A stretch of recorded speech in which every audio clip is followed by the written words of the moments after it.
Good morning, everybody. I just got to the top of a little hike and I wanted to sit and talk with you guys for a few minutes. And I hope it's okay that I make this intimate and share some things that some of you might be uncomfortable with me sharing, and I hope that either you just stop watching and move on if you're not in a place for that, or I hopefully, and what I pray for is that you can just sit with me in this moment, because I have some things I want to share that I have kept inside for a very, very, very long time. And it has taken me months just to get to this point of being able to share with you some feelings in my heart. And this moment is not about sharing details or sharing things that you might have questions about, and that's okay. I want to give you permission right now to reach out if you have questions or want to talk. But I'm in a really good place today, and I've been in a good place for a while, but it has still been an intensely emotional ride. And I'm grateful for the processing that has happened over the last few decades, and the experiences I've had, and the hand that God has had in my life since I was young in helping me to get to this point today.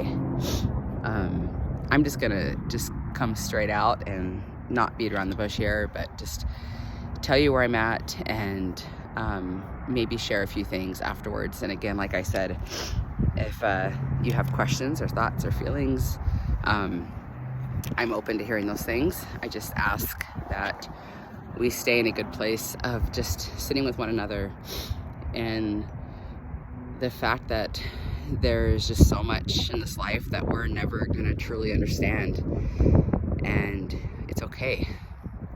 You know, it's one of the beautiful things in life is being able to sit with somebody and their stories, sit with someone through a loss of a loved one or a child, sit through someone through pain, injury, heartache, trial, growth.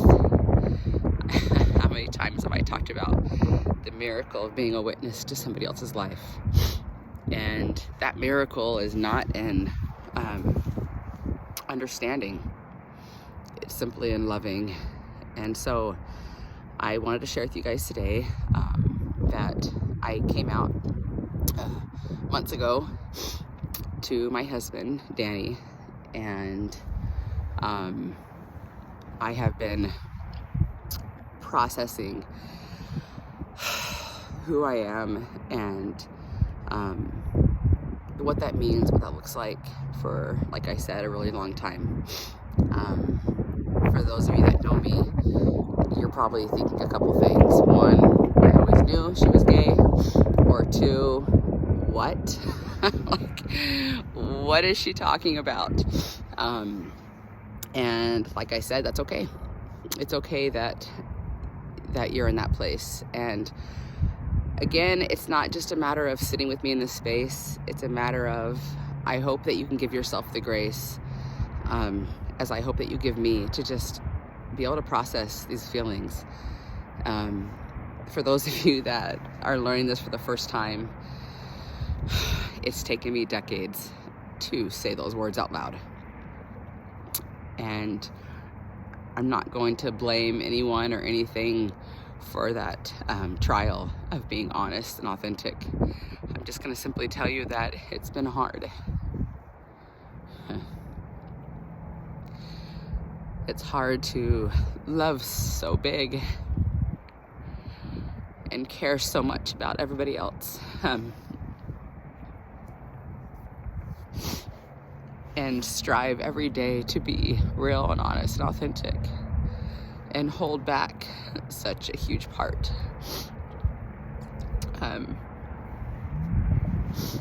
I won't lie about the trial it's been, and the fear and doubts and shame and every emotion that I have experienced. But if I could just share just a few things that might help as you process this. I have known for a very long time.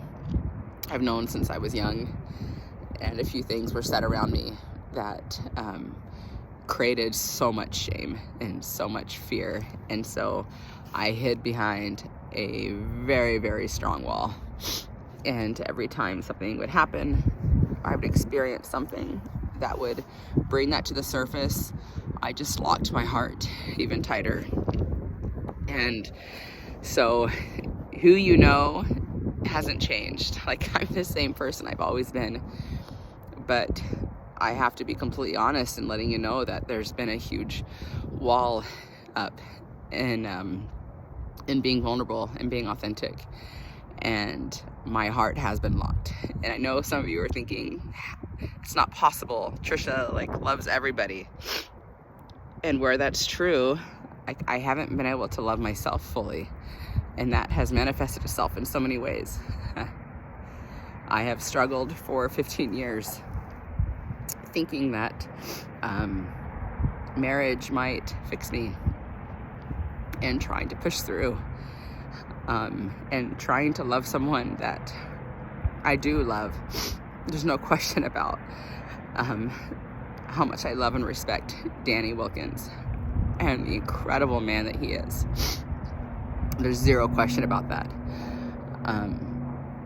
But it has been so difficult trying to love him the way that I know he deserves, and also the way that I know I'm able to love someone. And it has just been a trial to push through when such a huge part of my heart has been locked. And I just need to say right now how extremely grateful I am for him. He has been through this whole thing with me, and it has been kind and supportive and loving, and it has not been easy. We have had the most intimate, vulnerable conversations, and we have both grown so much through it. And the experiences that we've had with our children and talking to them and being honest with them has been such a sacred experience. And I am so thankful for where we are today. I can't believe how good it has been. And again, it has not been easy. I think some of the most sacred and beautiful experiences in our lives come on the backs of sometimes so much pain. And I'm so thankful for him. I'm also forever grateful for the people in my life that have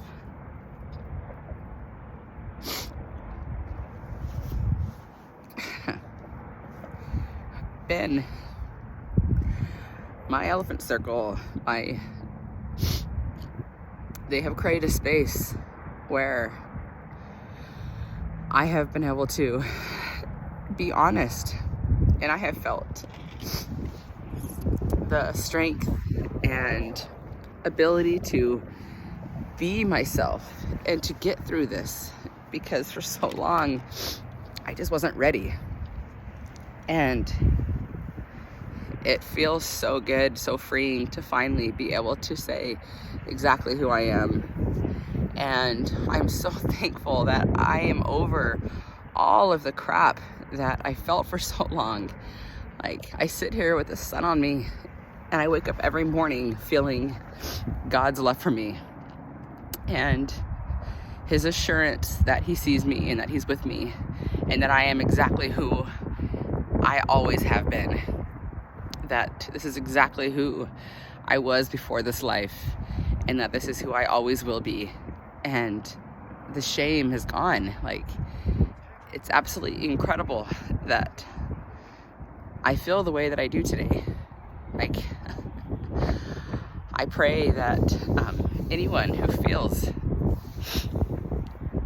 any shame in their journey, that you can recognize just how beautiful this life is.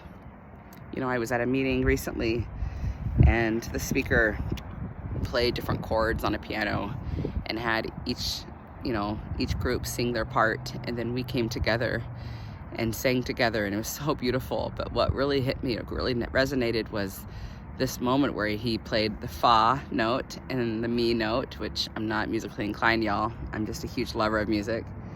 But we sang those two parts, and it was really just really beautiful to feel like this dissonance and conflict in that first note, but then to sing that second note and feel it all come together and feel this like love for each other and this unity and this harmony that we felt. And that's what this life is about. I need you guys to know, it doesn't matter how you feel about what I'm going through. It doesn't matter if you don't understand, or you're frustrated, or even angry or sad, or any of the things that you're going through. Like, it's okay. Like, you're allowed to feel that way. Just like we each are allowed to experience life on the path that we're on. And yet we can still truly love each other, because those are the first two commandments, right? To love God. I'm not going to fall off this mountain. To love God and to love each other. And I can do that. I can do that for you regardless of how you feel right now. And I just pray that you can sit with me in this and with my family, because right now those are my priorities. My family and the life that we create together. And Danny and I don't know our future.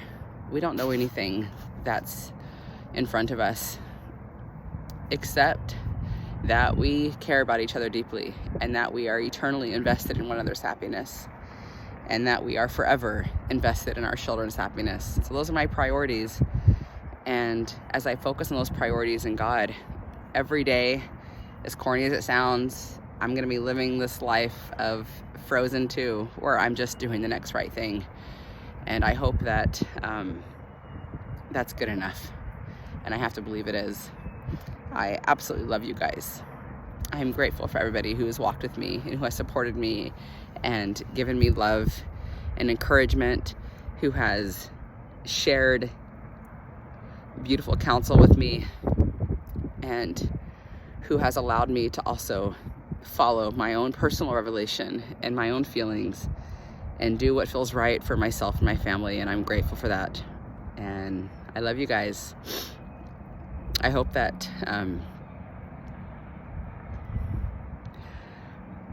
we can continue to find resonance and resolve, and that we can create spaces for everybody to belong, no matter what and no matter where, that we can truly live that law of God of loving and sitting with each other. That's my prayer. Love you guys.